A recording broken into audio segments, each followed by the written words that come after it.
Welcome to the Advisory Finance Committee meeting number 4 of fiscal year 23. Today is September 8th, 2022.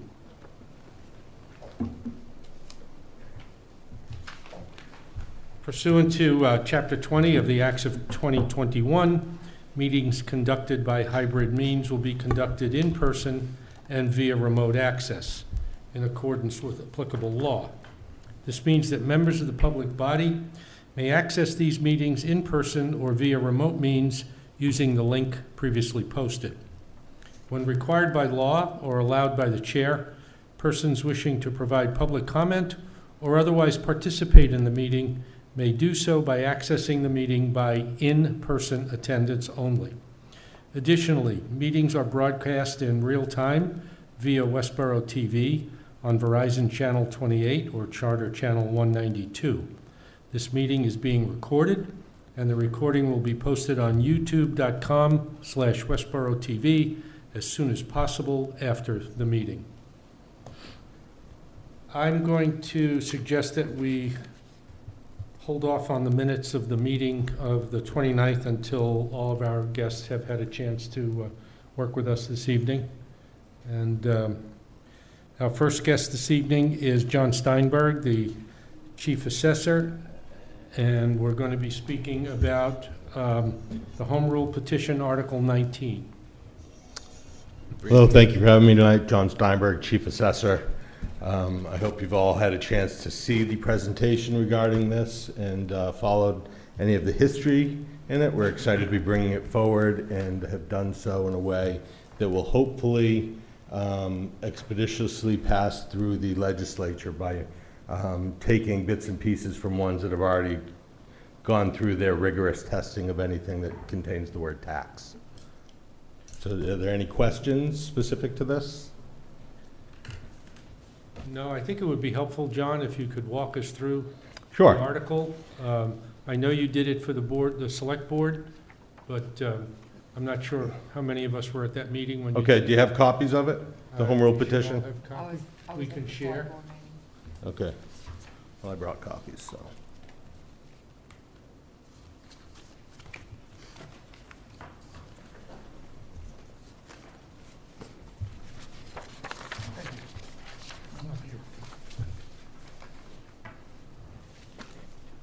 I'm all set, John. Thank you. Thanks, John. Thanks. So the history, just to bring everyone up to date, was that the Board of Selectmen or Select Board, I guess now, it wasn't when it was then, created a Senior Taxation Relief Committee to research and evaluate the exemption programs offered by the town to try to do more to help those that need with any exemption opportunities and be able to afford to stay in town.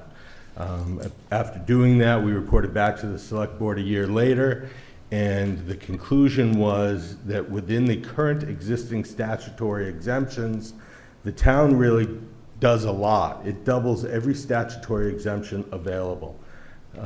We also, since we started this process, one of the things that was lacking was there was an opportunity to adopt a COLA, the cost of living adjustment, to apply to some of the thresholds to qualify. Since they were set a long time ago, they're very low, and we've since been doing that, which will expand the number of people that will be able to qualify for those existing exemptions.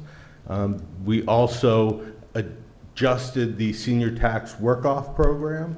When the legislature changed the work-off program to allow for up to $1,500, we had made the change then to move it up to $1,500. And once minimum wage exceeded that, we moved it back to the 125 hours so that they could continue to get more as minimum wage increased. So next year, the seniors will be able to do the 125 hours at $15 an hour. That's one of the other changes that we've made as time has progressed to try to keep up and do that. The next step was to look for other opportunities to provide programs. The only other way to do it other than existing law is through Home Rule Petition. So there are many other communities that have adopted a methodology based upon the senior circuit breaker income tax credit. That's based upon income tax, and it has thresholds that the state checks to qualify for or not qualify for the exemption, the exemption from their income tax. In fact, if they don't pay income tax and they don't have enough income to do that, they can, the state will actually cut them a check so they can actually get the benefit. The current circuit breaker, the qualifications are 65 years or older, and the average, the home price cannot exceed $884,000. The income thresholds are $62,000 for a single individual, $78,000 for a head of household, and $93,000 for married couples filing a joint return. So there's been a few different iterations of programs relative to this. The idea was to try to make it as seamless as possible and take what we evaluated to be good from the existing programs and what we thought would be best for Westborough. It was the conclusion of the committee that the $884,000, looking at the inventory levels of Westborough, was too high. So we adapted that for our article. It would have put the number of houses exceedingly high compared to the total inventory. The income thresholds are the income thresholds. By using that, it allows the state to do the income verification. Current exemptions that require income verification, they need to provide the Board of Assessors their tax returns. They need to provide the Board of Assessors bank statements. They need to provide the Board of Assessors proof of their income and assets to be reviewed to ensure that they qualify. We do a lot to work with them to help fill it out. We don't put the onus on them because it can be complex, and frankly, some of these people have a hard time understanding their own finances.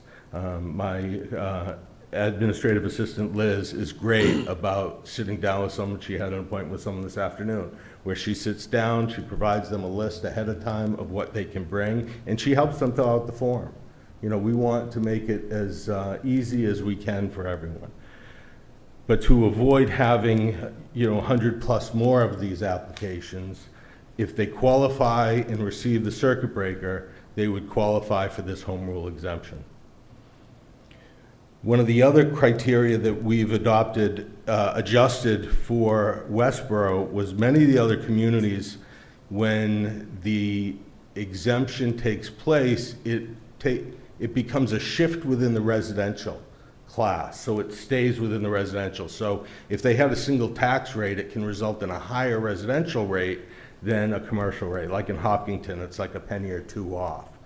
And it was, frankly, my opinion, and the committee agreed, that we didn't really understand why it would be treated any differently than any other exemption. And frankly, I've asked that question a lot, and no one's ever given me a really good answer. It's an exemption. It should be shared at the burden of the rest of the taxpayers in the entire tax base, just like the 41Cs and all the others. So our exemption will come from the overlay, similar to all the other exemptions.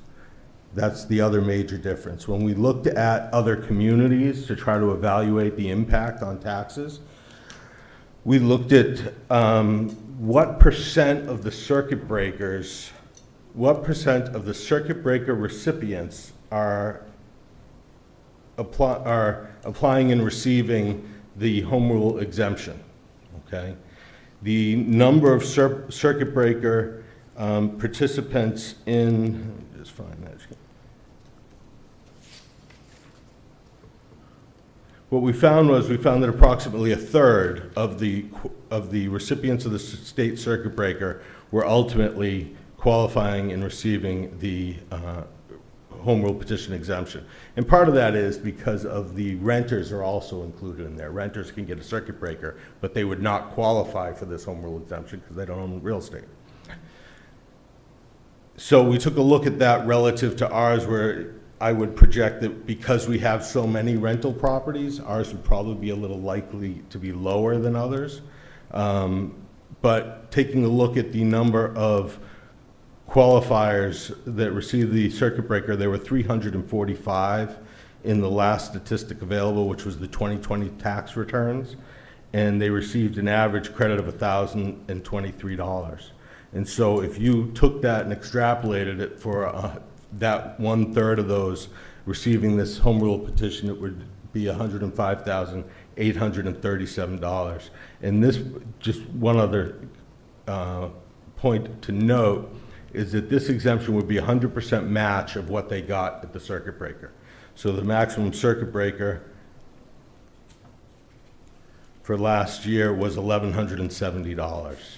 And some of them, the experience with other assessors has been, some of the other communities have had it vary relative to going up to 200%, the decision-making being annually, and other variations of that. And from input that I've received, it's really been a struggle at times with people agreeing and how that facilitates getting the tax bills out and managing the exemption. The exemption has a 3-year sunset clause where it needs to be renewed by town meeting. And the reason that is frankly, because all the others haven't. Every single one I read had a sunset clause, and it wasn't something that I felt should be left out, because if it was there for a reason, we should have it there. We want this to get through. If we decide that we want to make amendments to it in the future, there have been other communities that have adjusted theirs. They go back to the legislature with an amended home rule petition. And it's has proven to not be as difficult a task to change something once it exists.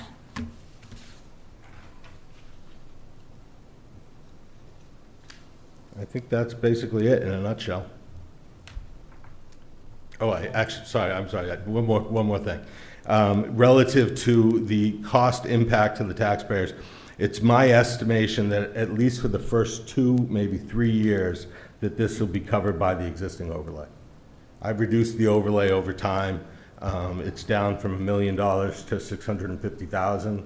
The $650,000 is pretty tight to break even right now. I was discussing that with the auditors today, but I think that we'd find ways within managing appeals and existing remaining overlay balance and outstanding appellate tax board cases that I expect to handle. Will be able to handle that without any impact to the taxpayers for the first few years. Oh, excellent. You mentioned that 884 was too high a value, but what value did you choose? It Yes, looks thank like you. I did leave that out. 10% above. 10% over the average assessed value from the prior year.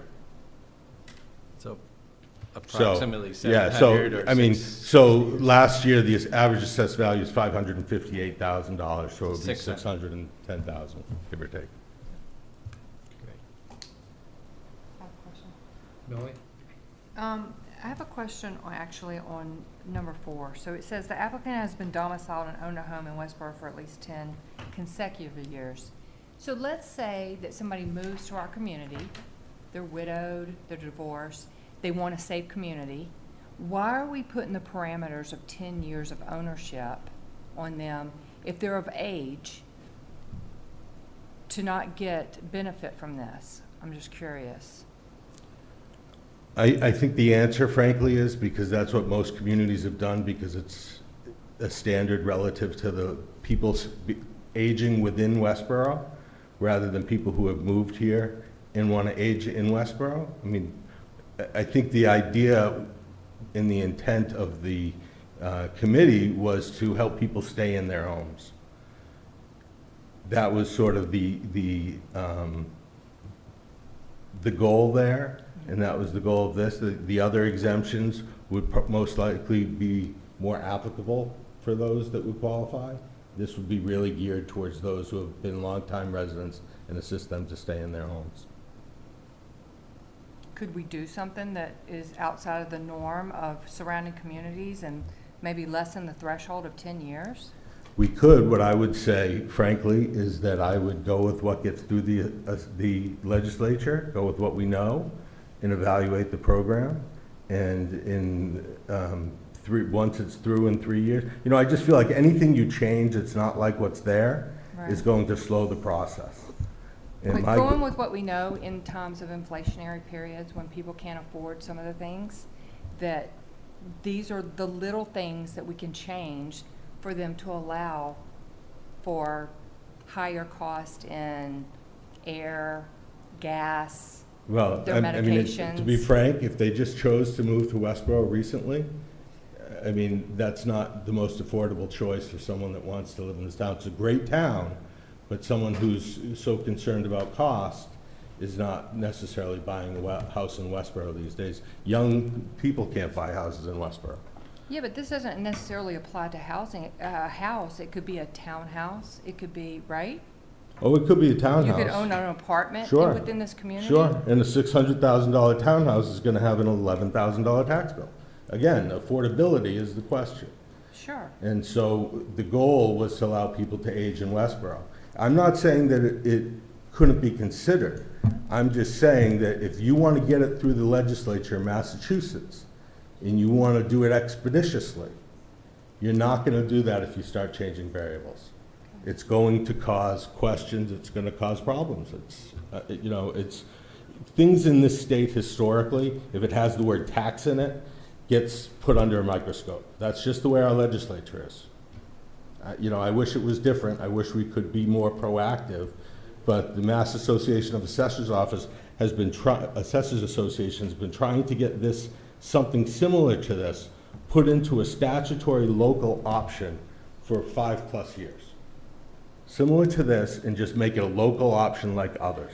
And because it would be more broad, because the language is slightly different, it's been bogged down. I mean, it's not, none of the legislatures in this country are so easy to get things through that, even if they are the same, frankly. I mean, I wish it was different.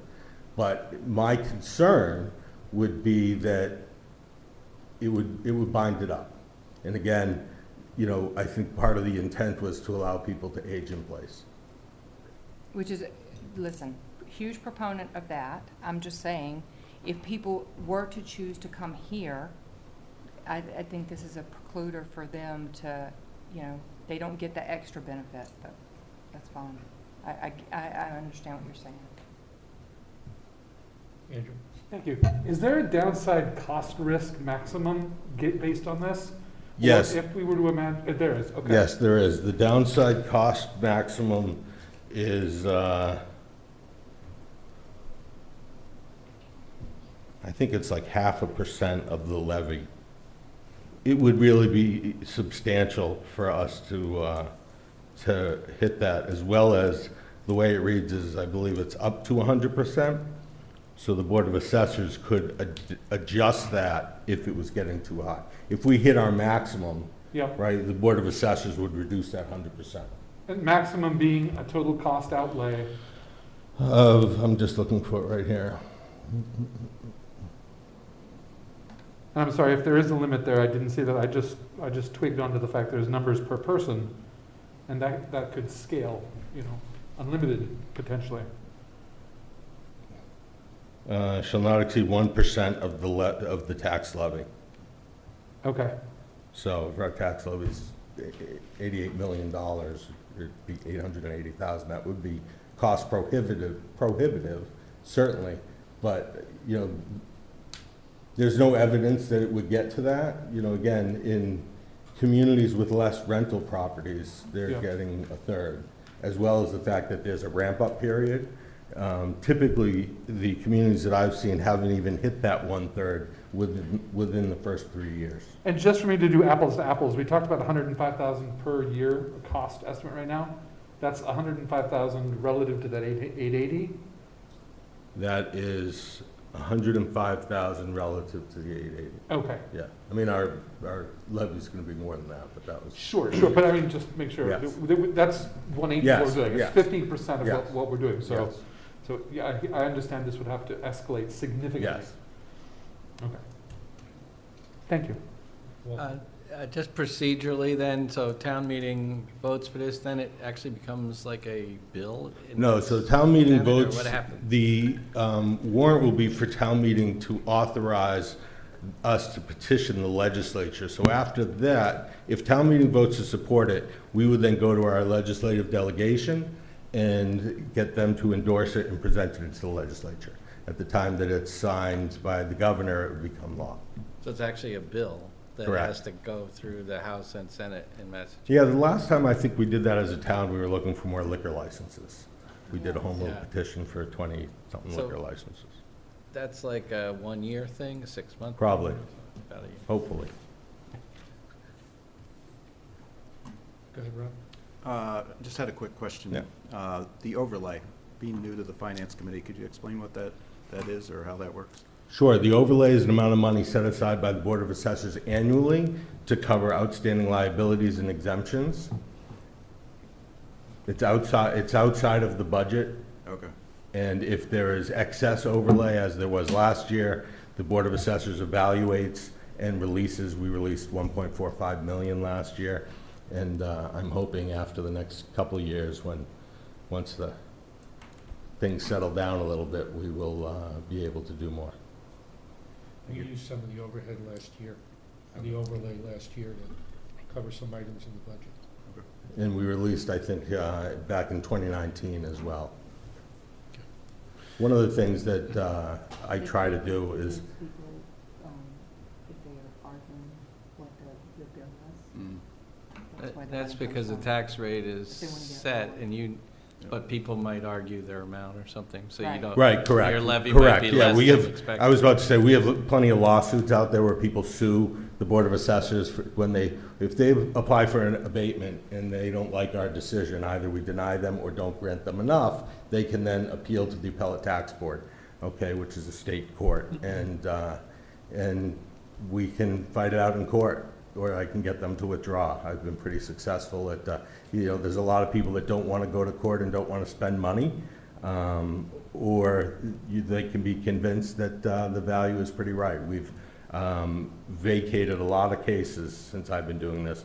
In fact, I'm pleased to say that I had 6 more withdrawn yesterday. So it's one of those things that when the reason it would be released is it's no longer needed for the outstanding liabilities as they go away. We've gotten rid of almost all of our backlog of real estate. We have some big personal property outstanding cases. And one of the challenges always is that when you have office buildings that are $60 million or personal property accounts that are $50 million in value, that comes with big tax bills. Big tax bills come with big liabilities.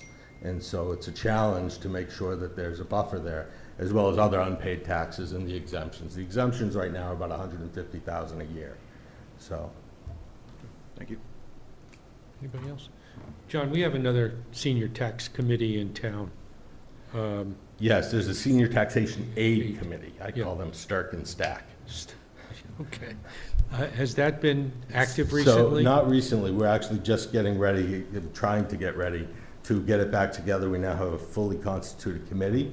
That is a committee we're going to start really pushing those applications out. It's a discretionary fund that is made up of donations. So any taxpayer can pay more to go directly into this committee, at which point there's an application process. I think the goal is for people who the existing statutory exemptions don't go far enough or they just miss the mark, is for this to be available to them. Again, up until recently, the only members of the committee were myself, the treasurer collector, and one other person of a committee of 5, and it's hard, frankly, for me personally to feel that I'm not being a resident to making those decisions when you have 2 of the 3 members that are employees of the town. There's a lot of decisions, frankly, when it comes to exemptions. If there's gray areas or concerns, I think it's important that the taxpayers make decisions when it comes to that. And so I'm pleased to say that we now have a fully constituted committee. Thank you. Anything else, folks? John, thank you very much. Thank you. Just to let you know, we're not going to vote on this article tonight. It's fine, We'll probably start voting sometime in early October. of course. Okay. Thank you very much for Thank being you. with us. Thank you. Thank you. Thanks, John. David Gordon, Steinberg. Yeah.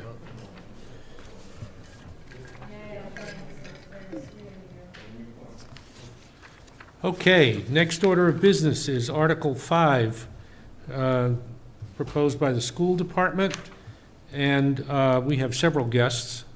David Gordon is joining us remotely, Amber Bach is here, Steve Durrett is here, and Lisa Edinburgh is here.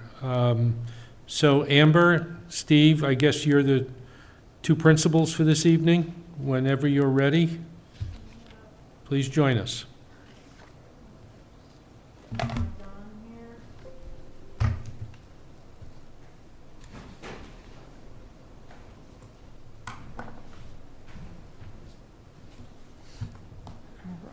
Good evening. I'm just going to take a second and fire up the technology here. I'll use the slide that we used. I believe Mike indicated you have this slide, but I'm going to, hang on, use it, the visual here. It's this one.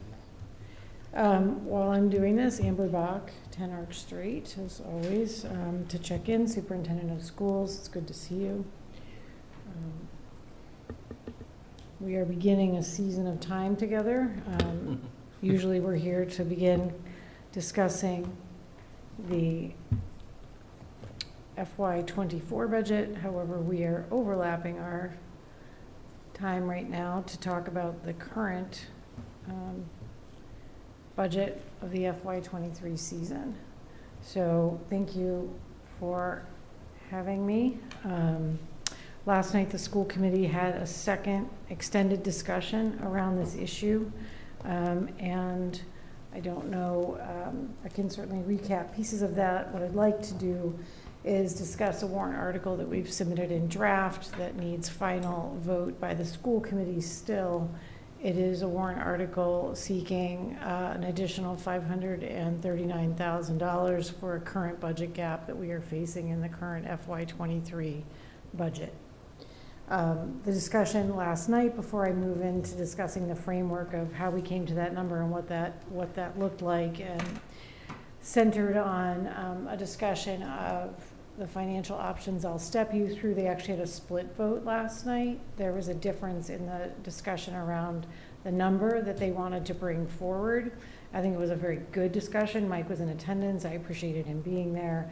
And we focused on looking at the school committee was discussing the discussion of the different tiers of numbers they would request and what they felt their responsibility was to make sure that we could implement the FY23 budget without needing to come back again. And there was a discussion around those different numbers. We were missing our fifth committee member, so the split vote stood at 2 and 2 and represented an opportunity that we felt strongly to come before you tonight to get more information and discussion. And then we will be attending select board on the 13th. And then school committee will be able to take in all of that information, feel that we're having fully transparent discussions, and then being able to vote their final number, having heard all of those range of discussions.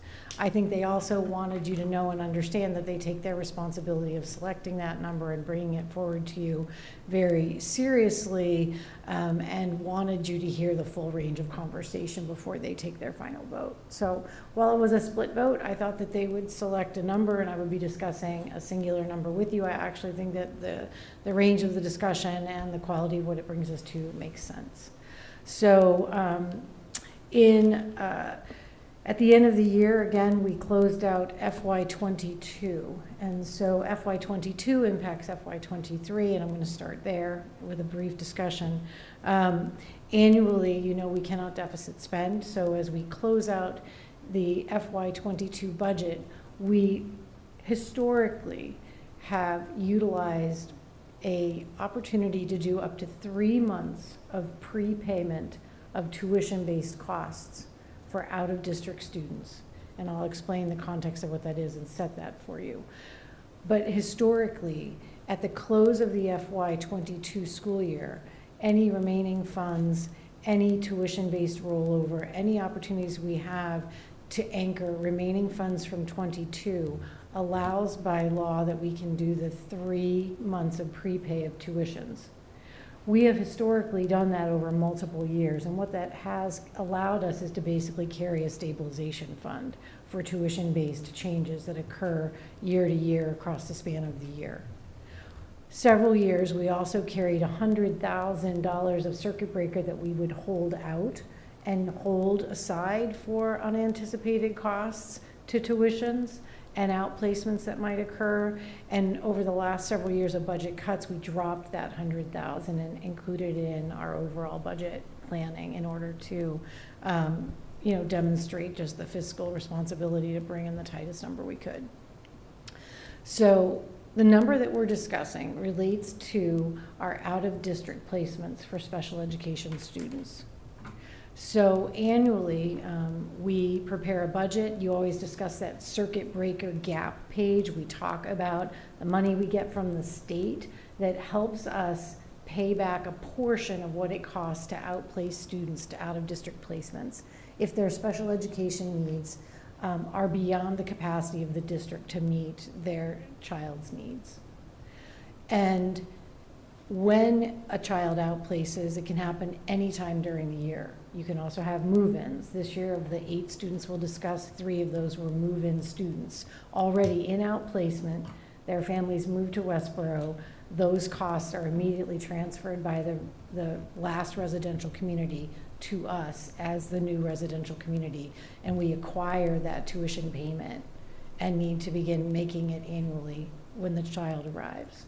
So of the 8, 3 are move-ins. The other 5, and then that additional 9th student I'll speak about briefly, are Westborough students that outplaced during the year after the budget was completed. So annually, this is a large impact number. We've been able to be very successful over multiple years. One, to provide robust in-house programming for our students, and thus we have a very low percentage of out-of-district placements, a lot of stabilization in the transition of those placements, and we're able to maintain costs. So out-of-district placement is sometimes necessary, and therefore the cost, however, is you'll see the high impact of that cost. Typically, districts either maintain a stabilization account or annually return to fall town meeting for the gap in any outplacements.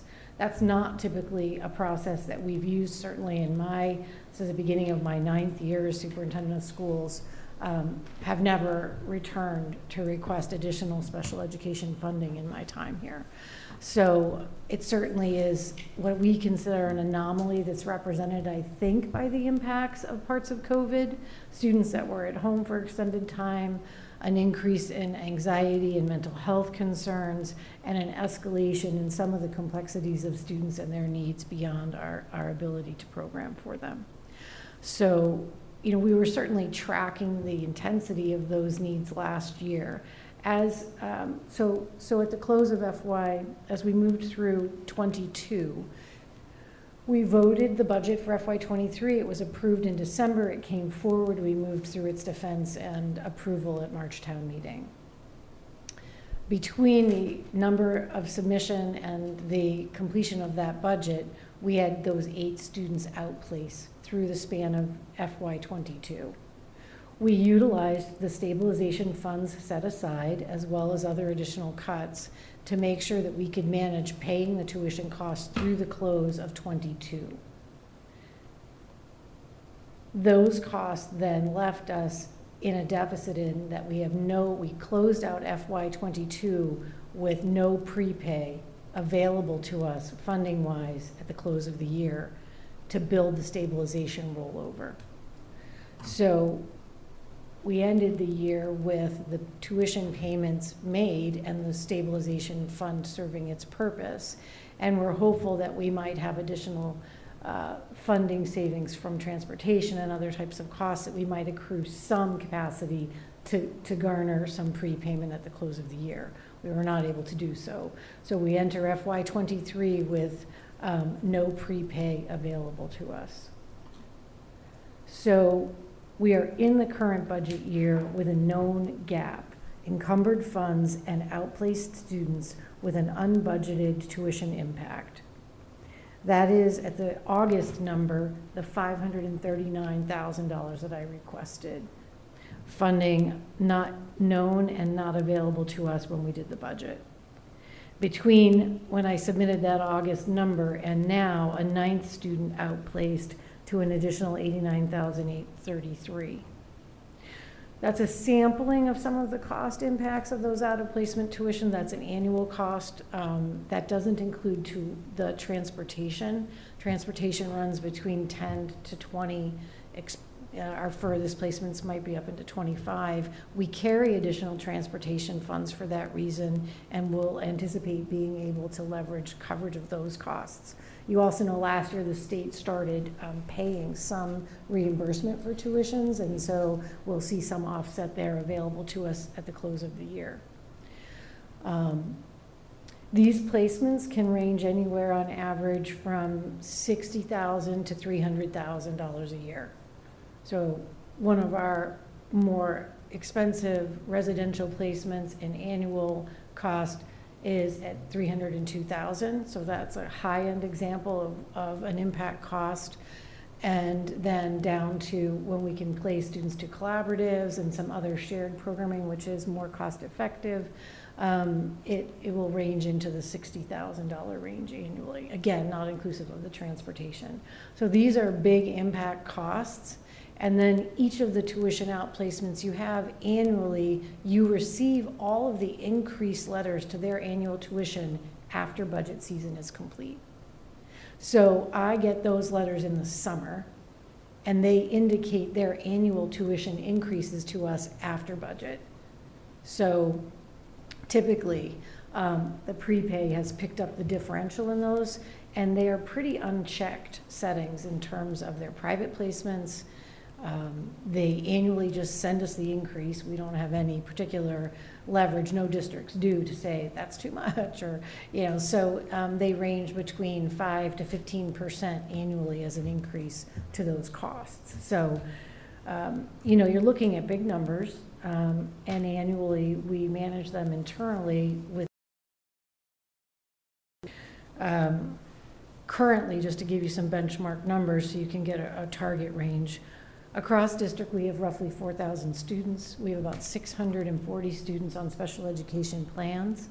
That's below the state average just, so we're run typical to most districts.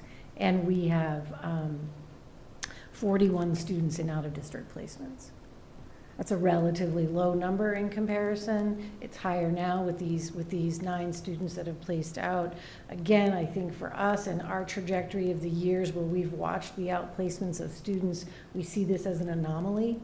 We're hopeful over time that some of these students, we will return them. They might be out of district, especially when you're looking at mental health crisis cases. Students get stabilization, they get strategy-based work, they get counseling, and over time, as students age and progress, we're able to return them into district as we build other program supports for them. Again, those do have costs. This is where you see our para-educator number go up and down with the return and transition of students within district. So currently you're looking at a known encumbered deficit of $628,833. So we started with a discussion of a number at school committee where I asked them to give me guidance if they wanted to move forward with the number that I had submitted. My recommendation was that they go with the known costs of the $628,833, but I wanted them to discuss both. The other known encumbered costs, if you look in this current budget, are the 2 settlement agreements. And typically with families, we often are proposing that we have robust available programming that meets a child's standard need, and we have the right to provide that programming and to argue that we are providing the least restrictive, most inclusive setting with the needed service that a child requires. Sometimes we have settlements with parents where we come to an agreement that they will do the outplacement. They might pay a portion of it on their own, or they might decide that they're going to stay in-house, but we might have a settlement agreement and some accrued costs on our side for additional programming. They're complex cases. You're trying to stay in relationship with families that we care about and children that we've enjoyed having as Westborough public school clientele. And we take a lot of pride in the level of programming that we've invested in Westborough. So settlement agreements, indicate complications that we're really managing with personal families. You see here 2 settlement agreements, and those are one-time costs. Sometimes a settlement agreement might have 2 years of impact or more. You might be settling on a portion of the cost over multiple years, and we carry that forward in known budgeting impact. These are unknowns for this year. We also are always tracking, and I modeled this for the school committee, that there is a volatility in a regular cycle to 640 students and enrollments and unenrollments of families coming and going, where any family comes to town and we receive them and educate them. We currently have 2 students as projected potential outplacements.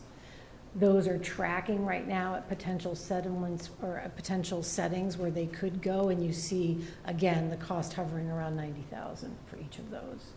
Those might not come to fruition, that might go in a different direction. It might take us 6 months to get them rotated into a placement. There's also very long waiting lists for these programs currently.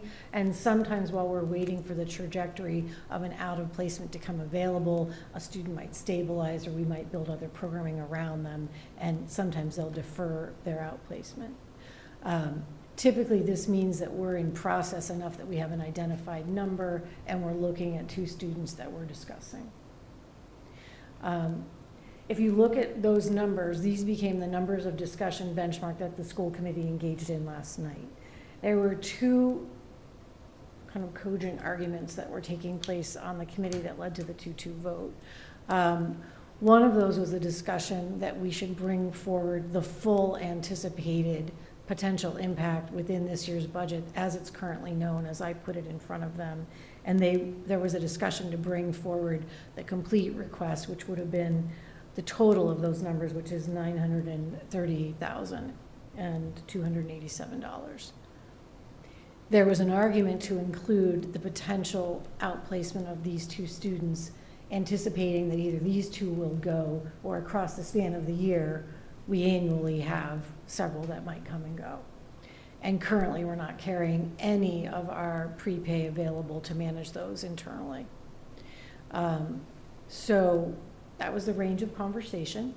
The other branch of the conversation was that the number, we've always budgeted for known costs. Like, we usually come to you and we say, we're budgeting for students with butts in seats, known costs. We're not making projections for you where we're saying we might get 10 more little people that want to come. We always budget for the ones that are here. So in looking at that, there was a discussion that to follow that parallel, we wouldn't necessarily ask for funding coverage of potential outplacements because they're not known yet. So the other argument was, if you take that track again, both correct discussions, they looked at the number of the 762,264, which would be the 9 students and the 2 settlement agreements, known impact costs, which are currently encumbered and need to be paid in this year's known budget. That led to the 2-2 vote that split and a tabling of the final decision, and a good discussion that we looked forward to coming here and opening up this conversation with you. I think it's easier generally for me to work off of questions with you, a couple benchmark pieces for you, and I think you're a knowledgeable board and you've stayed up to speed on how the budgeting works. Annually that we carry the circuit breaker, and it's always a year. We get money from the state, that's known as a circuit breaker. Chapter 70 falls to the town side. We get 2 buckets of money that help us defer school costs. Chapter 70 comes to the town side. We kind of track that. You see that in Christie's number. And circuit breaker is the tuition offset, and that comes onto the school branch side and goes directly against tuitions. The annual circuit breaker that's being applied this year fully is being applied, and the current breaker is $1,482,801. That's going to be fully applied, and then that leaves us with a deficit. So we have budget funds, we have circuit breaker, and then we always discuss the gap. And when we budget annually, we ask you to fill that gap, and it becomes part of our budget. So when we build FY24, you'll see that gap discussion. the gap exists, one, because these things happen. You have kids go out and you have to fill that gap at the rollover. And there's always a gap in how circuit breaker comes forward to us. It's a year in arrears. So for example, we will see some circuit breaker relief as these students cycle into the circuit breaker calculation. So the circuit breaker calculation will go up against these outplacements at 70%. You still accrue the offset and you have to budget for it. If it was at its most applicable, workable model, you would get an exact match and you'd pay the gap would just be the differential. Unfortunately, it doesn't work that way. It's just a very volatile system. You have kids coming and going all the time, and then there's this year rollover in the stats of how the numbers come in and how they pay you.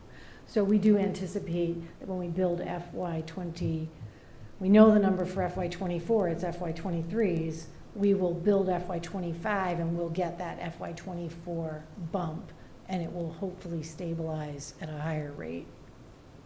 I think, again, I can see heads nodding. It's that rollover that's kind of a little bit complex for people to track. The advantage is we always know the number, and we use it because we roll 1 year in advance and we can see it and we know it. So it's not like floating out there as an unknown. I will finish and then open it up to questions just by indicating that the school committee started with, a strong acknowledgement that this is an anomaly for us. We don't believe we return for budget costs, and that the budget we're given is the budget we implement. We will and we would anticipate making cuts and changes across the span of this year to absorb, like we're 6 days in. 5 or 6. Yeah. 6 days, and I had a fire at the high school today. I know, it feels like a dog years right now, Melanie. We had a school fire at the high school today, if you're tracking news. So at 5 o'clock, I learned that the high school was flooded with sprinkler water, so it's been a long day. So the pool you're putting in, they're working around us. Yeah, I know. As things go, the best time for those things to happen is when children are at home sleeping, and that's when that happens. So, I think the costs, again, we came to you with the emergency roof replacement. Well, those feel like anomalies stacking up, and I recognize that. These are the responsibilities that feel uncomfortable to me, because we're always trying to project ahead the responsibilities we face to keep the cost of living in Westborough, as you were just having, reasonable. We know we're a big piece of both the benefit of being in this town and the reason many of the housing costs are responding so nicely in ways that give us great benchmarks. At the same time, we know that the impacts of those costs remain the kinds of things that we'll be talking about as we look into '24. So I guess I would open it up to conversation and see if there are questions you have and things you want to push on and thoughts you have. Mike, I don't know if I missed big chunks. I mean, there's kind of a replication of some of that discussion. No, it seemed to cover everything that was discussed last night. We're talking about operating funds here. Operational correct? budget costs. And these yes. become the base Yes. for '24 going forward. Yes. Yeah. Okay. And yes, Yeah. which I think is an important part of the discussion. Andrew? The conversation about settlements is a look into the school budgeting that in my years here I haven't seen before. So it may be that settlements are unusual, or maybe that they're usually here, but it's a much quieter part. But I say the word settlement and I go to a thought of insurance, which is something I know the school has for a lot of things. Is this outside of insurable recovery in general, or okay? Unfortunately, yes. Special education is just an interesting, it's an important but interesting, complex legal process. So when you hear the word settlement, because IEPs, individual education plans, are legal binding agreements and come with a lot of the responsibilities that push the window of that budget on the school side of kind of unanticipated costs.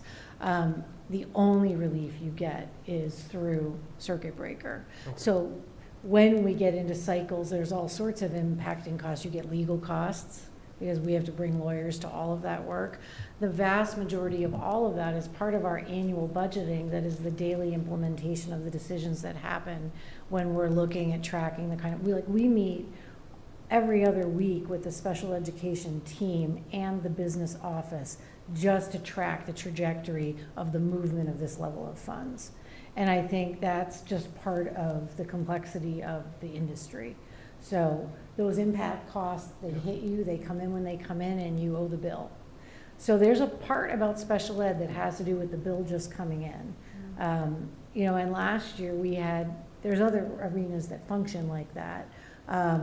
Electrical costs, building costs, these things where the escalation that you've seen where there's both, I would say, you know, some padding against what's going on in the construction industry while there's also the supply chain and then inflation. You have these three kind of character pieces which are impacting numbers and just making them astronomical.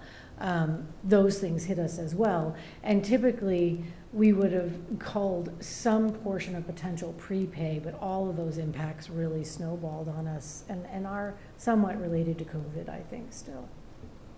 Thank you. Yeah. Anybody else?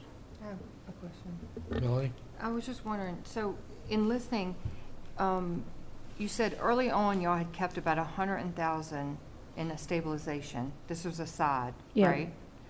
And suddenly you had to tap into that fund. But historically, if you're setting aside that money, what was the money being spent on? So typically, we actually had two components we used for stabilization. Annually, and it goes back like 3 budget years where you used to track, when we'd look at that gap page, you would see 100,000 for held out of circuit breaker, and we detail it in the budget book so you can track it. And typically 100,000 is, when you look at these kind of costs, utilized easily for the coverage of any special ed accrued costs during the year, legal fees, kids coming and going. Usually that 100,000 would get chewed up in just the tuition increases, which come in between the end of the budget cycle and the start of the fall school year. Typically we get the tuition increase notifications in July and August. They're coming in now, and that's for this year fiscally.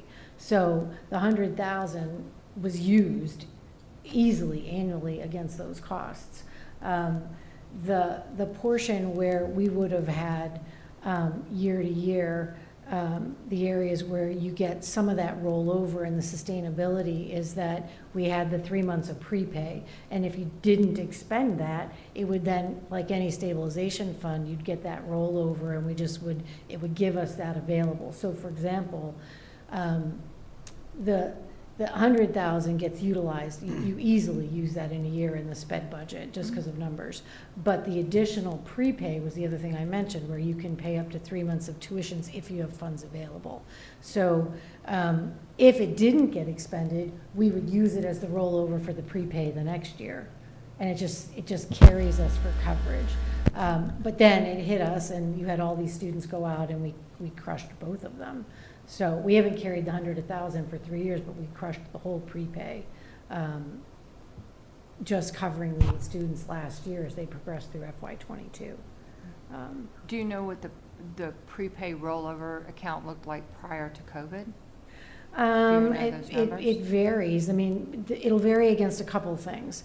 The law allows you to pay 3 months of your known tuitions. So it's also there's a cap on it. So in some years it's been anywhere between 300 to say 700 where it ranged, where depending upon how many kids you had outplaced and how much tuition cost there was, 3 months of that gave you the potential total. And then anything you had available, you could go up to that amount but not over. And some years we haven't had funding available to pay the full potential of our 3 months of prepay, and other months we did, and we would create that as our carried stabilization fund. Does that make sense? Yeah. Okay. Okay, Andrew, you had another one? Thank you. I understood from your story, and I apologize if I misunderstood, that when the ninth student showed up, that there was a burden that came from the old town into our town to pick up the additional cost. It sounded to me then that there was a proration of the payment. So we talk about 90,000, but it's really X many thousand every month. I don't know if that's what the breakdown is. Mm-hmm. But I asked the question with regards to the two projected ones, the 86 and the 89. Yeah, right. Those seem to be happening later in the month, but I don't see any proration, so perhaps you could help me explain. Yeah, right. Well, that was part of the range of discussion. So, Okay. to your point, there's two pieces that will take place. If you look at the delineation of that ninth student, the placement is for 8/1/22, so we'll face full tuition costs this Okay. year. Yep. And we probably haven't even seen their letter that tells us what they're gonna have as their increase. We might. That might be the actual known encumbered cost. The students, yes, if you take those two samples of those students, we're carrying that cost right now. They might have, I'd have to check with Lisa and Sherry in the special education department. They might already have the total of those costs prorated against that potential protective date. Okay. Or they will against how they always start kind of holding that cost, and then, yeah, they'll lower it against a proration of known impact, and then it's available to help pay for their transportation or other things as they happen. Thank The other area where you'll see costs for us that might hit is you have a student who will, say, move to the district and require in their IEP a one-to-one para. Now, some will come with the trajectory where it's a secondary support as needed, and then you can combine paras and let them leverage supports of students. Sometimes we'll leverage grants to add a para if we have to. Sometimes that 100,000 would have been used for that. We don't have that currently, so you default to. You just would basically carry it as a deficit in the sped budget until the end of the year, and then wash it, hopefully by closing out, buildings and grounds at a benefit where you could come in and cover that cost. And again, that's a very different, our budgeting works differently because we can do line item transfer for that very reason that, this budget is nothing like right now what we budgeted when we came before you and you approved it. So without line item transfer, you wouldn't be able to really implement a school budget unless you were carrying giant overages in every line item. So, other questions? Steve had a comment that you were going to make?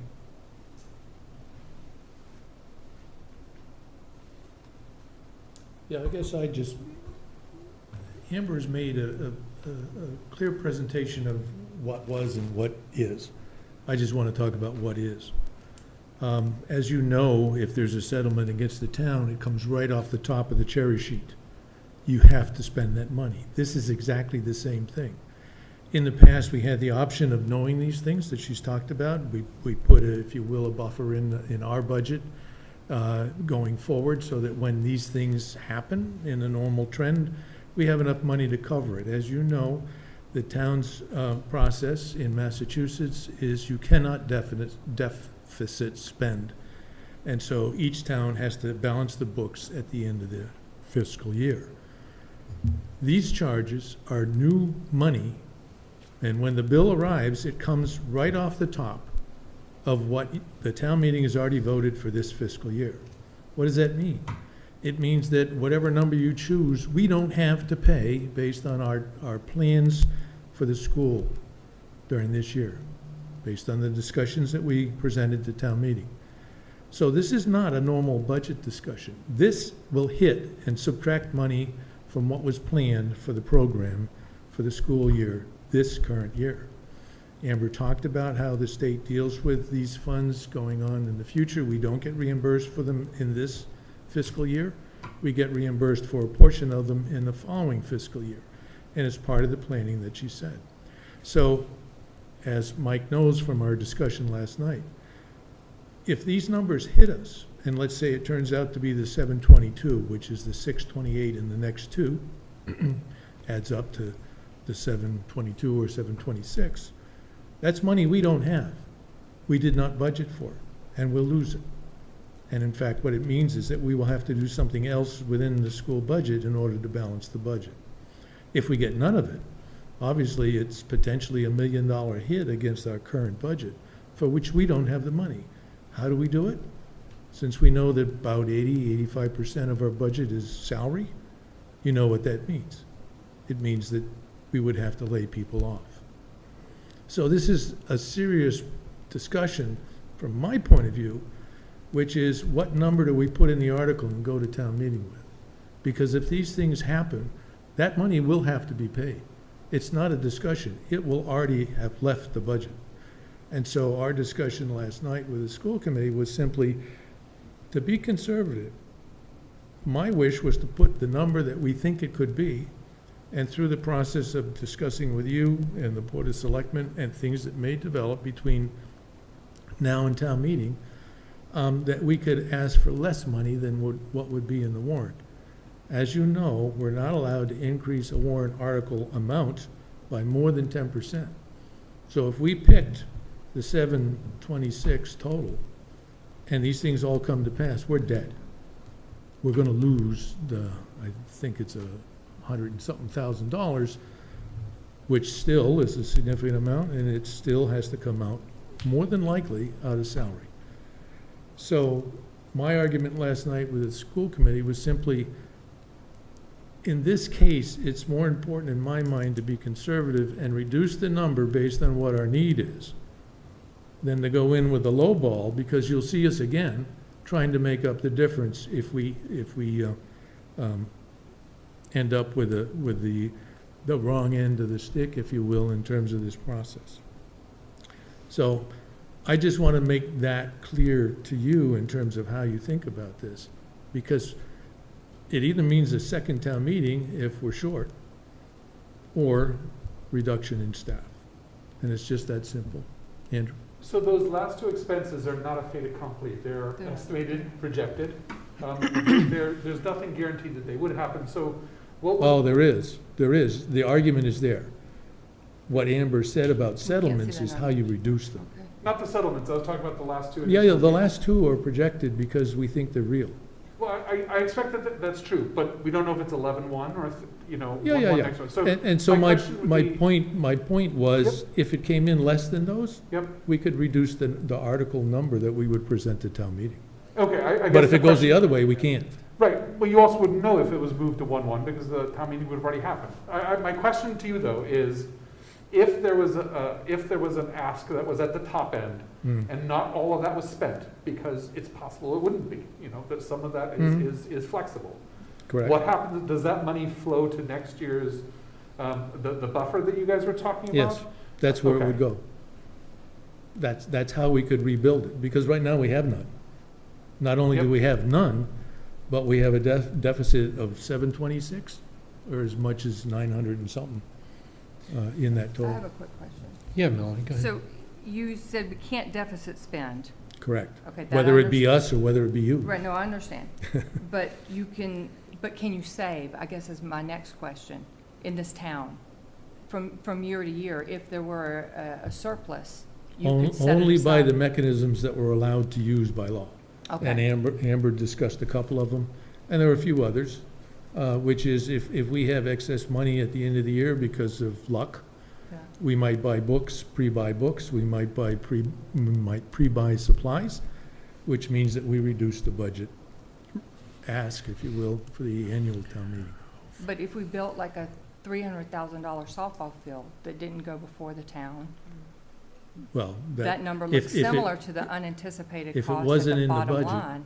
if it wasn't in the budget and spelled out, then that would be a misuse of money. So you can't just decide that we're gonna take this chunk and put it somewhere else that hasn't been authorized by the town. Where do you anticipate, let's assume for a moment that the town meeting approves this. Where do you anticipate these funds coming from? Do you see it as a raise and appropriate, or do you see it come from free cash or some other fund that magically appears as often as the case? We could suggest, and we've tried to suggest in prior years, but the best impact in my mind is to take it from free cash because the taxpayers have already paid for it. If it's raise and appropriate, he has to set the Yes. tax rate. That's assuming it's a one-time situation. I understand the use of the word anomaly. In my experience, anomalies very often become commonalities. But I will say this, in the 19 years I've been on the school committee, this has never happened. Okay, I'm glad to hear It's that. an aberration by I'm very pleased to hear that. Yeah, So, Yeah, I would agree. I mean, just two things. I'll leave you to it. Okay, thanks. Thank you, Steve. Look at me just taking the mic from him. I'm like, okay, I definitely agree with him, and I'm going to take over the mic.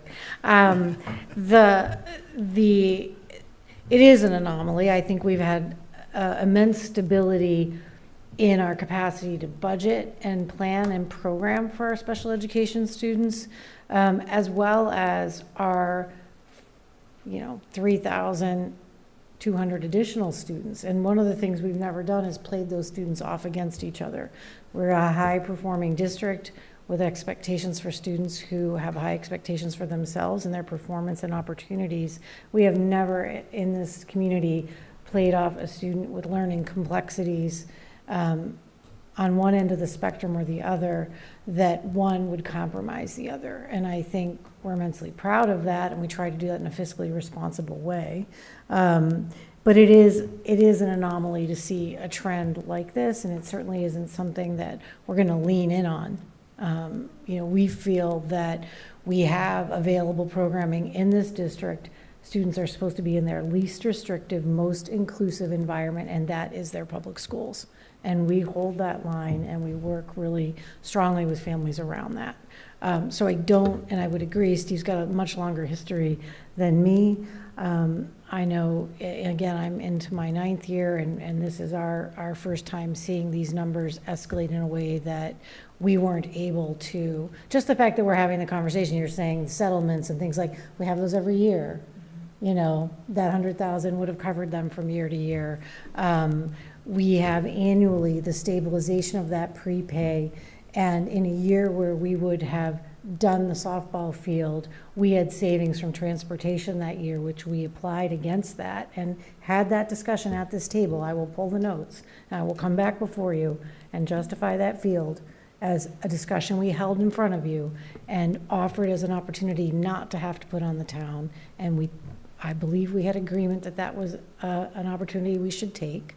And I would hold everybody's memories to that. I'll pull my notes. As I recall, you pulled that article. We did, because we had savings and we could do the work without needing to put it on the town. And we put that in front of the finance committee meeting, the subcommittee, put it in front of select board and discussed it with you guys as well. I will pull my notes and bring them back.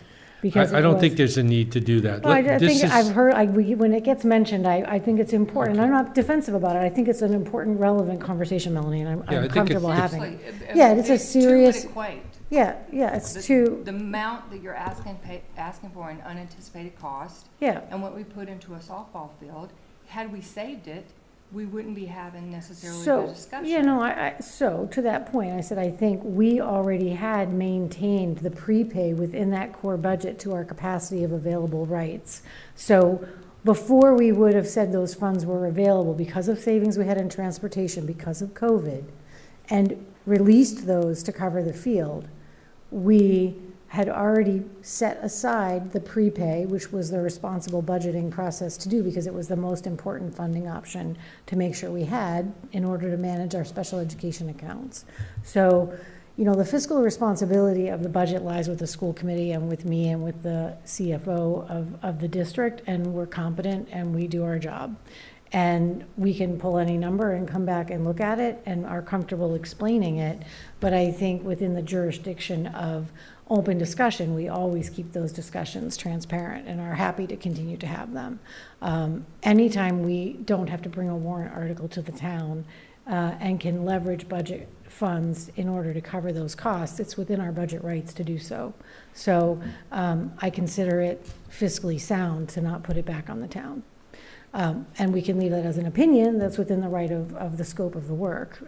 But I'm certainly happy to always include all of those discussions at the table. We also do our part to return, money back to free cash when it's available, and we do annually. When our budget closes out, you see two numbers that return to the town, as well as our Medicaid number, which is up around $330,000 this year, which we just paid back to free cash, which will flow back to the base. Which we put in the time and effort, as Pat does, through the work that he does with the fire department to track the emergency expenditures and the ambulance costs. He always reports that number to you. We annually return Medicaid funds at a robust number. We're working to push that up to 500. So we understand those responsibilities and the cycle of how our money rotates back in to free cash and into the work of the community. Additionally, we want to make sure that our numbers are right in front of you. We also try to limit the amount of time that we're talking about 11 singular students in front of you, and their needs emotionally and physically, and the impact, is not a typical practice for us. But I think the numbers and the impact of the cost is important for you to understand, definitely. So, other questions? Pete? Recognizing that these are expenses that you're going to incur, well, part of, Have incurred, yeah. have incurred some range here. Yeah. Would you agree that if the budget's not increased, that you would wind up having to lay off people to make up this deficit? So that's that amount, I mean, if you look at just the percentage of how our budget is delineated, you're not going to garner, close to $1 million without people loss. I mean, there's not enough floating around the other options, and we can't afford not to pick up the trash and Sure. pay the electrical bills, and all of those are escalating, which is, one of the reasons why at the close of the year, the impact cost on the budgeting side for buildings and grounds last year was much higher than was originally anticipated. So again, I think it will always be our goal to keep the radius of impact as far away from individual students as possible. But unfortunately, and this is where, as I started by saying, we don't play either end of the student experience against each other. I don't have choices against these expenditures. No. And therefore, you see this in districts all the time where people will get resentful of special education and they're pitted against each other because the cuts would have to come not against special education, but against regular ed. And you see this play out in communities where they cut music, they cut football, they do things that feel aggressive or somehow grandstanding. But the bottom line is they impact students that don't usually feel that impact, and it feels very visible. But we don't have the choice to say, I'm not going to pay that $200,000 tuition bill. It's simply not a cost option for us. We're required by law to pay that bill. So this is an arena of our work that's not within, it is both within our control to do good work and keep those students in district. It's also out of our control, the impact of the cost once they outplace.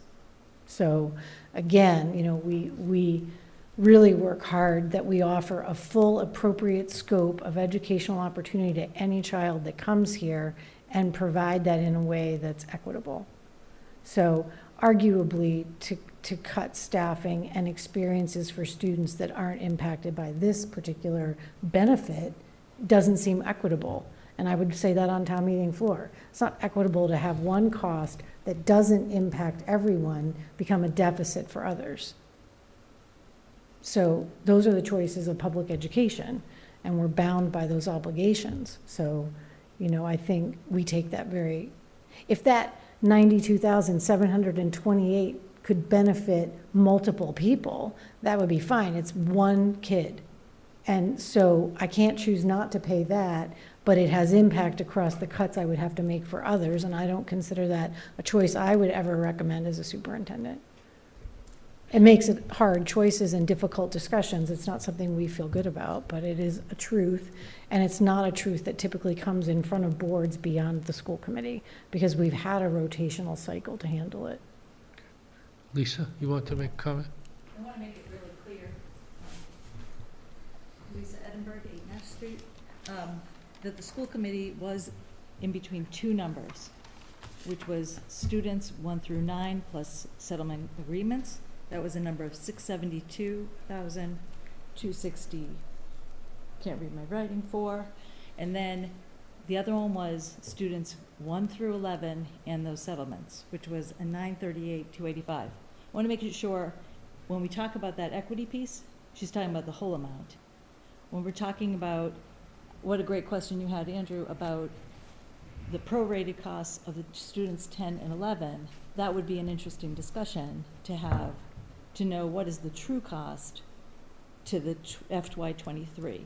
So I want to make sure you all see that these two numbers are still out there for school committee, that it was not clear, it was not voted on, and that that's part of what we want to hear in your discussion, because it's likely that we will vote a number next time, and hearing your input is helpful to us. You know, the equity discussion is important. It has to get paid, whether it's prorated, but in the end, you know, school committee is looking out for 4,000 students, and we're trying to look at every one of them, not just some. So even though this is a hard decisions, if you watched our discussion, it was a hard, and if you looked at the previous meeting, watching these numbers for the first time, you could feel our own discomfort in that we are gonna have to make a really hard decision about numbers to bring to town meeting, and unexpectedly, so. Walter? Amber, is the 41 with the 8 new or 11 new, or is the 41 what it was before we add these? Say that again, I'm sorry. You said there are 41 out-of-district placements. Yeah, no, Was that's that inclusive of the 9. Oh, 9. Oh, okay. So when we this- look at out so this districts, went it's from, students like, that are 30 sitting to in, 40, which is a, I mean, The that's what? huge. Sorry. We basically went from 30 to 40. yeah, and each of those numbers is It's a a huge pretty percentage. staggering expense. So, you know, again, and it's going to impact the transportation budget, but we carry, you know, that budget in such a way that, you know, we should be able to get some of the reimbursement for those costs.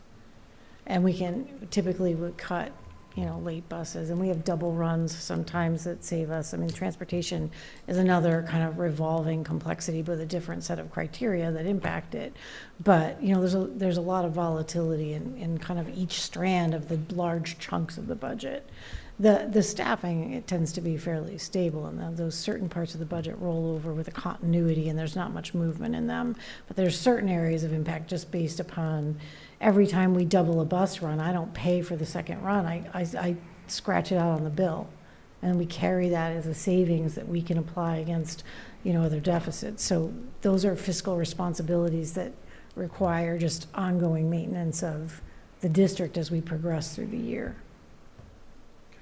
So I guess last thoughts, I feel like sometimes we talk so much that it ends up, you know, getting overwhelming. I don't want it to be. It's overwhelming enough. Do you have one more other question. questions with new Yeah. thoughts? Yeah. Well, I guess it's more a statement because at least was looking for opinion. And I think, in my mind, I'm fully supportive of the lower number. I have concerns about reaching to the added 2 at this point, but I don't have a good understanding of the certainty of that.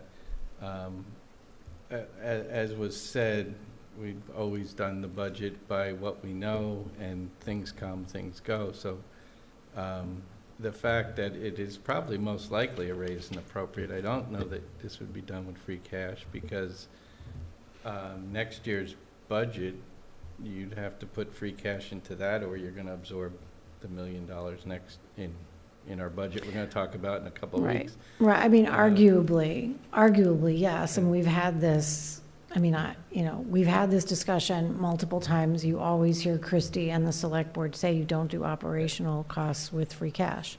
So, you know, I'm not I saying agree I'm with not in you. favor of using some free cash here, because I think we might have too much. You'll of look at it now or later, but you're going to look at 24 with contract settlements and and we're going to have the summit on the 29th. So, you know, like you can, that town meeting will decide that. I mean, I'm not going to discuss it. The bottom Sure. line is they'll vote what they want. You'll get several motions on the floor to put it one way or the I'm other. only I think opining your because recommendation will Lisa be. wanted to hear our opinion. Yeah. No. I think the amount has to be decided. I usually appreciate give the amount. The funding source is always somewhat, you know, a town meeting floor discussion. I mean, arguably, I respect the fact that town meeting voters have always followed the recommendation of the select board and FinCom for where the funding source generally should come from, because as a fiduciary kind of management team, if people start moving around where those allocations come from, you lose the stability of planning. So I respect the fact that when the chair of the select board speaks about the need not to run operational costs out of free cash, town meeting has respected that. And so I believe that that's the practice that we should move forward with. But, you know, I'm one person and one vote on town meeting floor. We will bring forward the warrant with a recommendation that flows from select board and on the funding source. So, 24 will have a range of impacts. The largest will be, and we'll talk about this at the summit, will be the settled contracts, which we'll be trying to make. I don't see large swings in other areas, but. This is going to impact 24, there's no doubt about it. So Right. that means it's going to get lumped in with the contract issues. It's all, the timing of it probably couldn't be worse in terms of this year's budget, and the town meeting is going to be asked to consider Yeah, the library, right. Oh, yeah. DPW issues, so you know that there's Yeah. a, I mean, yes. I mean, do. I'm sure you thought about the doomsday scenario if they said no. How would that impact? And, you talk about Right. laying off staff, what does that Right. mean? Smaller, larger class sizes, or? So, yeah, I mean. You don't I have to think- go through those details now. Exactly, because the doomsday discussion is, not, I mean, there's so many iterations Yeah, of it's not that work, useful. and we would need to really sit isn't. down and do that, and that involves many, many people across multiple schools and the Mhm. leadership team, and, bringing things forward in front of school committees. So, again, I believe the fiscally responsible thing to do for operation of the budget and for the programming that we agreed to provide is to recognize an unexpected cost that we need to cover. And you're going to build, to the extent you can, something into your future plans so that we avoid having this conversation again next year. Short of the state saying, this is the amount you're going to get every year for the I next mean, 10 I years. totally agree. I mean, I think, certainly we had the capacity to maintain that stabilization prepay for a long stretch such that it hasn't merited this type of conversation. And so I think the other part of that is there are towns that set aside a stabilization to the side and I, did my due diligence to look at the different ways people manage this, and they fall into two categories: a stabilization account or an annual return to fall town meeting to request the balance. There's only two ways to do it. You budget to a number, and then you have increased costs between that vote and the operational start of your budget, and most towns manage it in one of two ways. So, I think our stabilization rollover has always been, and it's in the budget book and it's illustrated and held out there for all of you when we bring forward those conversations, is that prepay is available and we carry it forward. So I think it's been effective, and, we'll look to restabilize it. Well, since Walter gave an opinion, I'm going to toss mine in the ring too. I listened to the arguments last night. I shouldn't say arguments, the discussion last night. I would be in favor of coming forward with a larger number. However, the article would have to be very clear that if at the end of the fiscal year there is a surplus, that surplus would go back to the general fund and not be carried forward, so that the base of 23 is not exaggerated when we start looking at 24. That's my opinion, and, Well, that's You what we're know. here for. Yeah. Rod? Would you know that by, What? because the school year doesn't end until July, but But town they- meetings in March. I think they're able to Project. project a number. Well, Rod? I guess not, because we just, we're 3 days Well, into the school yeah, year. yeah, To a yeah. million. I don't, this is that anomaly. I mean, I anticipate that, and you heard me say it at the other meeting, I anticipate that we'll have other kids move around. I mean, we're early in the year. I could have two kids move in tomorrow, I had a deaf family move into town, fabulous family, they require a lot of service support. Like, you have these amazing families that live in Westborough, and they have the rights and the needs and the spectrum of capacity that the public schools provide. And when we can provide for them in-house, many of those students attend the district in-district, and some attend out. So, we just have really, it is my job to serve those families, and we do. And so it's not always a comfortable job, because the finances feel like, torn between this town responsibility around fiscal responsibility and the charge of running a public education system in our community. And so I appreciate the discussion. I think other people were weighing in if you want. I mean, Rod, you were going to Rod, comment? Yeah, no, thank you, and I appreciate the presentation and the difficulty of having to bring this forward. That being said, in an ideal world, when I see a number of this magnitude and the budget that you have, I would like to have some examples of some areas where there might be cuts that could be made to offset that, and I realize that's difficult. That being said, I would support what Walter suggested, that we go with a lower number, and that if the numbers come in higher, then we look to try to offset that within some other area of the budget. Okay, thank you. Andrew? I think there's another conversation that's been happening around the town in the last year or so, as we recover from COVID, about the fact that a lot of the surpluses that the departments carried that helped smooth and stabilize sort of activity year over year have been drawn back. The school has contributed to that as well in a number of ways, admirably. But that has included removing some of these stabilization funds. Right, wrong, or otherwise, maybe it means that we have to be prepared for more vagaries of spending year after year and have to come back for details.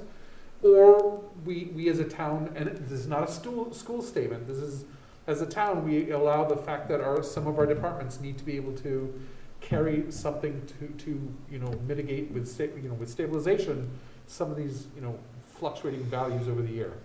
So I think there's a reason to think some of it should come back to the town, but I think that statement needs to be made in the context of what our town manager wants to put forward as to what we're doing to smooth the cycles over time.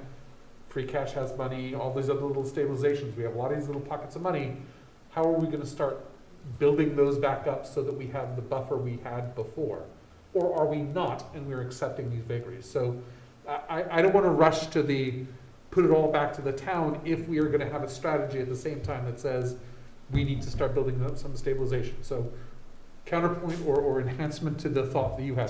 Discussion of Yep. the issue. It's a complex Yep. issue for everybody.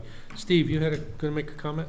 Yeah, I just wanted to clarify the thought of carrying a larger number, and that is on the date certain, and I would say it's 14 days before the town meeting when we have to set what that number is in the article. It would be whatever the real number is at that time. So Okay. that in fact, as Andrew was asking about the vagaries of where we are, it would be the real number at that time that we know we were committed to. So, and the reason why I'm asking for that rationale is simply that we can't raise it any more than 10%. And I guess the last thing is, just so you all know, I know Mike knows, we brought you into this catch-22 because we cannot win it. We can't win the fact that we're going to have fairness to the students in the school, to our employees, and to the taxpayers. The only thing we can do is manage it the best we can for the minimal impact. And we brought you into this game so you can think about it tonight, just like we did, as we go to town meeting, because we all wear what we do here on behalf of the citizens of the town of Westborough. And we hope to do the same with the Board of Selectmen, so that you're all part of this game as to how we best serve all of our constituents. So, thanks for the opportunity to talk to you. Yeah, thank you. Thanks, and we'll shift the monkey to the select board. Can I ask one question? You said a deaf family moved into the area. Are they one of the ones? As an example. No, I mean, again, I'm using you, and I used an example of the kinds of interesting and wonderful families that move to the community. I would never call out if they're in this list or not. That's way too individual. Okay, but all I'm asking is, I have deaf families who program out of town and deaf families that program in town. I have a combination of both. And again, that's the personal right of the individual. That's why it's called an individual IEP, individual education process. And based upon the complexity of needs for any child at any given time, they will make decisions about what's best for their programming. So, we have wheelchair-bound students who require immense nursing coverage to attend our schools, and they're programmed here. And we have students that follow that same profile who profile out because they might have a complexity of needs that are invisible. So my point in mentioning it is there's like this wide, beautiful array of what it is that represents the 600 students that characterize a special education, and each of them are, quote, as the law requires, individual. And so the cases will fall one-to-one as the programming matches for every individual kid. But I've worked nationally, and in scope, nationally, blind and hearing impaired, both, Yeah. there are special allotments to that population. Mm-hmm. So I'm wondering if, that's why I asked, I'm just wondering. Yeah, if no, we've no, no, I tackled- appreciate Because that. there are, they differentiate the disabilities. Yep, And those are two that they pull out specifically. yep. Okay. Oh, I do know, yes, and I appreciate that you do as well. And those are the Medicaid reimbursement funds that come back to the town, and we track those against the individual service delivery of the nursing care, the medical needs, the equipment needs, all of those are reimbursable to a percentage, and we track literally and submits very, very parallel to what Pat does with the ambulance costs, to bring those back to the town at the percentage at which we can get reimbursement. And I said this year, I think that number's currently at like 328,000. That's just going to rotate back into free cash that will be there at town meeting, as one of the reasons free cash continues to fill and stay robust. But yes, we tackle that aggressively. I'm hopeful to get that number up to more like 500,000, and we're working diligently to do that. Lisa Boyer, who lives in town and who is the assistant to the special education director, is vigilant at a level of detail in her commitment to bring every dollar back to town that she can. And I want to call her out for praise. She does an incredibly good job. So, but yes, that's the reimbursable lane we have for those types of costs. Anybody else? I just want to say that I came probably with 20 questions, and you did a great job in your Oh, thank you. presentation and answered, I think, 19 and a half of them before I had to ask them. Well, I have to just. Thank you for a great presentation. That's kind. It's enjoyable to work with a committee that's knowledgeable. Like Melanie just asked a very knowledgeable question. People have a range of skill set for both the way we carry, stabilization accounts across the town. This is very parallel to that. The way we utilize funds, what comes back to the town, how we close out the cycle of the budget and what falls back to the baseline on the town. And there's money there annually. And, it's been $1 million one year down to 20,000 another year. It's just dependent upon the cost impacts year to year. So, in my time here, we had $1 million returned to the town at the close of the year. Annually, once every PO closes out and all late bills close, there will be a second drawback in January to free cash that comes from the closure of the budget. We don't rotate all those numbers in front of everybody, but free cash doesn't fill itself, last time I checked. And we think It about doesn't? taxes, we think about the taxes doing it, but we're giving a little kickback there ourselves every once in a while. And we take that seriously and try to make sure we do. Amber, thank you again. Thank you, Steve. Thank you, Thank you Lisa. very, very Thank you, much. Dave Gordon, the silent man tonight. He was crunching numbers for me earlier. It's really enjoyable. He's already doing scenario projections for '24 to have somebody who can, just, again, is pleased to work with you all. So we'll be spending lots of time together. So sure. thank you very much. Thank you. Thank you. Thank you. I'm going home. Good. Yeah. The school, the It's almost time to get up. I again. second that. The high school will be open Monday, and things are decent, so we were very, very fortunate. Shout out to our town police, fire, and Fred from his skill to get in there and help us figure it out on our own team. Very advantageous. Sprinklers work. He put a lot of money into sprinklers. And the cameras caught everything. You can look at when the flames started and when it went out, and when the firemen hit the floor. So everything you paid for in that function took care of your high school. So, Great. Thank you, folks. Have a nice Thanks. evening. Thank you. Whatever is Good night. left.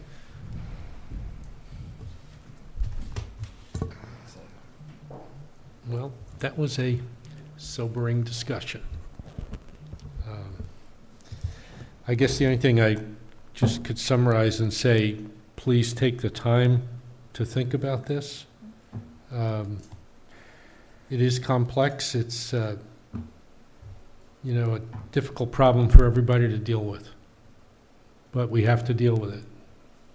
So I would like you all to really do as you always do, make the effort to understand what's going on and keep asking the questions. That's part of our job. Okay. Moving on, because it is past our bedtime. Let's go to the minutes, and you all had a chance to look at the minutes of the last meeting of August 29th. Is there a motion to approve those minutes? So moved? Is there a second? Second with a comment that I think Walter does an incredible job. He does do a great job. Tell him that. Tell him that. Deserves a raise. Tell him. Deserves a raise. The He money. deserves a raise. Actually, if any of, Walter's, Anybody looking for a Walter, yeah, job? if you do, Walter has deferred, there's a stipend that Walter can receive for this. So if any of you are interested in that stipend, just let me know. Right the minutes. All you have to do is do the minutes. And Walter has developed a knack for doing them. He's got a secret, which I will not tell you, but he will pass on to the next I watch person. Westborough TV. He watches Westborough It's not a TV. secret. Just make sure my comments are recorded in the next month's. Yeah, That is a baton race. No one's there to take the baton from you for. that's right. Yeah. That's I'm not gonna exactly put right. this in the minutes. All right, so we have a Motion. and we have a second. motion and a second. We have nobody from the committee remote, but we still, since it is a hybrid meeting, we have to do a roll call. So I'm just going to go down the table if you don't mind. Oh, Jean? McMahon, yes. Dolan, yes? Walter? That's harder for me. Yes. Beretti, yes? Shafford, yes. Board, yes. Bradley abstained. Okay, so it's 501. 6-0-1. So, sorry, 601. Are we 7? We are The 7. finance committee You can't and, hit yeah, 7 you on and us, accounting? you and us Yeah. both quit. Uh-oh. Yes. Quit McManus. Yeah, okay. Are there any liaison reports? I just have one very exciting comment, and an invitation. On Thursday, September 29th, 8 a.m., this board is invited to visit the wastewater treatment plant in Westborough and Oh, cool. understand what our money will be appropriated for this year. At what time? 8 a.m. I It's a volunteered to bring, Thursday? it's a Thursday. I know. Oh, you can go to work smelling wonderful, Yeah, can you imagine? right? That would would be be interesting. interesting. I wonder if you Very can quick go. Oh, my God. conversations, they'll be like, I'm good, you, on the other hand. 29th.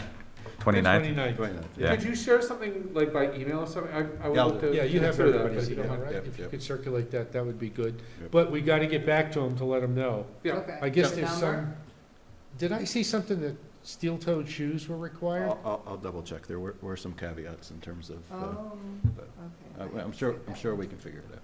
Okay. You know, Sorry. That's all right. I'd be interested in that.